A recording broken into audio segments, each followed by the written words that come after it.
Magandang hapon. Shout out kay Hapon. Herbert. Ayan, kababata natin yan. Si Herbert. Pangasinan magdagig. Shout out sa mga Pangasinenyo. Anong tawag dyan? Panggalatok Manaya. Taga Pangasinan kami. Kumusta kayo Lantan? Shout out sir Joji. Joji. In-explain mga kajak yung single BBTI na ito. Once na sira talaga yung ating solenoid, ito. Kahit na 2 beses o 20 beses tayo magpalit ng tinatawag na automatic transmission fluid, hindi yan makukuha. No? Kasi pag sira ito, need talagang palitan. Ang pyesa po natin ay wear and tear. So nasisira talaga. So kailangan tayo magpalit. So anyway, nailagay na naman na yung doon, yung ating pinalit na surplus at may warranty tayo dyan. Kahit na surplus nilalagay natin kasi sigurado tayo sa ating mga ginagawa. So anyway, ma-check nyo lang naman din yan.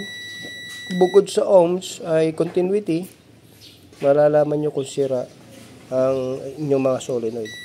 Yan. Mataas masyado. Yan. Nawawala yung continuity.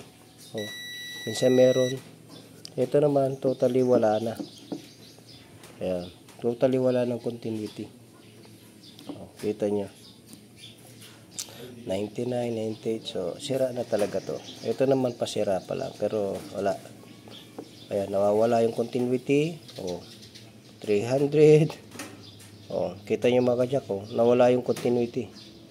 So ayan.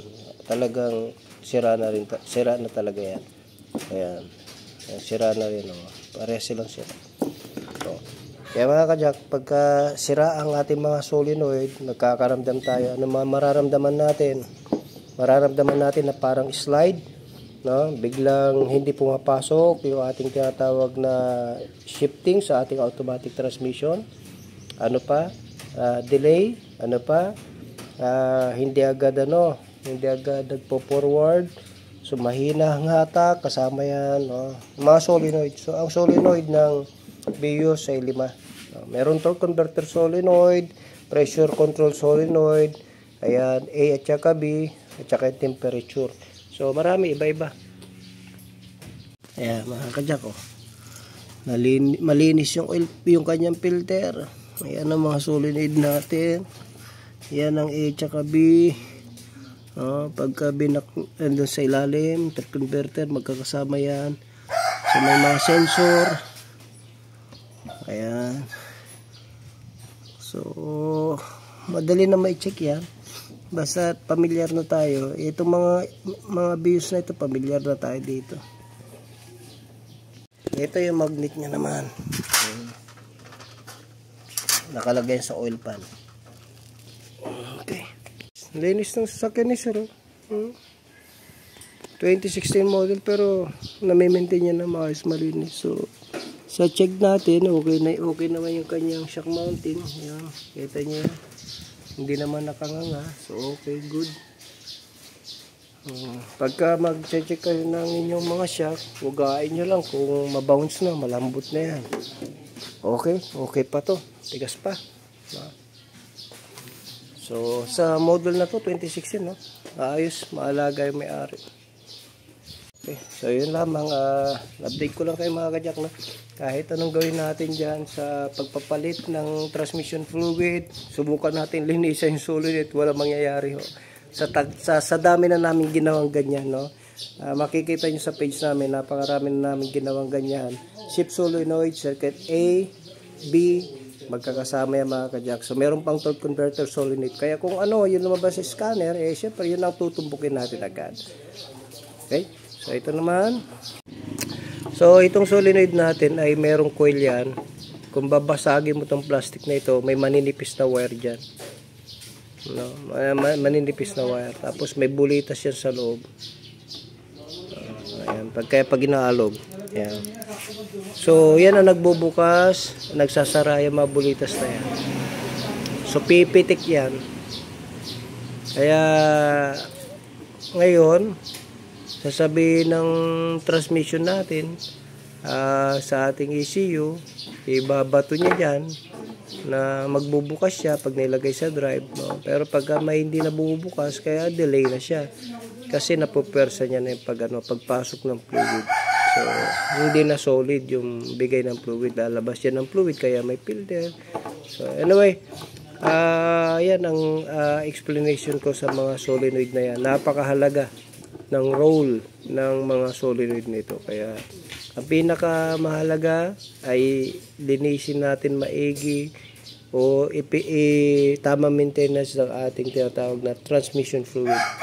At kung ano ang tamang viscosity, halimbawa ay conventional, huwag kayong maglagay ng CVT, masyado mainit ang CVT, no, fluid. So anyway mga kajak, yun lang advice natin, no? So pagka meron kayong napansin sa sasakyan, tumawag lang ho kayo. Jaco Voltage Auto Care. Si Sir Joji, magro-road test na kami. Road test na? Oo. Ayan natin kung yung difference nung napalitan yung solenoid. Siyempre mararamdaman mo agad yan. Ayan, sige, atras lang. Doon tayo pupunta. Sige. Okay, so punta tayo doon. Yung tingnan natin yung mano yung belt mo, maluwag. May sigipan.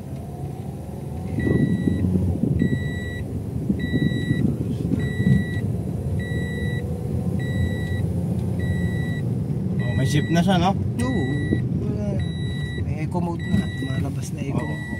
Lumalabas na eco mode.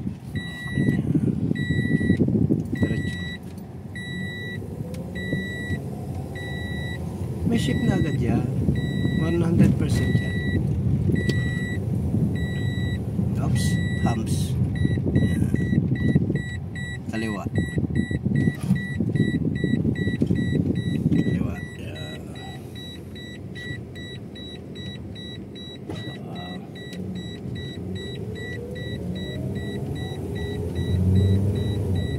Wala na, hindi na yung slide. May hubs na naman dyan, mali. So, sabi na yung shift niya. okay na yan. Sa dami na nating ginawang ganyan, ako po. Hindi kasi mararamdaman mo pagka parang delay yung dati, no? Oo. Kaya mag-i-slide yan. Ngayon, hindi na yan.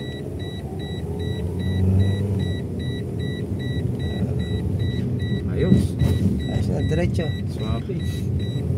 Sige, walang humps dyan. Diretso lang. Sige. Sige lang, walang humps yan. Bandang kanan ka lang, ha? Kaya sige, diretso. Atawin ka. Ayos. Ayun na, okay. nag-ano na, no? Oo. Ayos na. Jaco Voltage Auto Care, the shop that cares for your car. Kung meron kayong katanungan mga kajak, nandiyan lang po ang ating cellphone number at mag-PM po kayo, tumawag po kayo anytime po, sasagutin po natin yan. God bless you.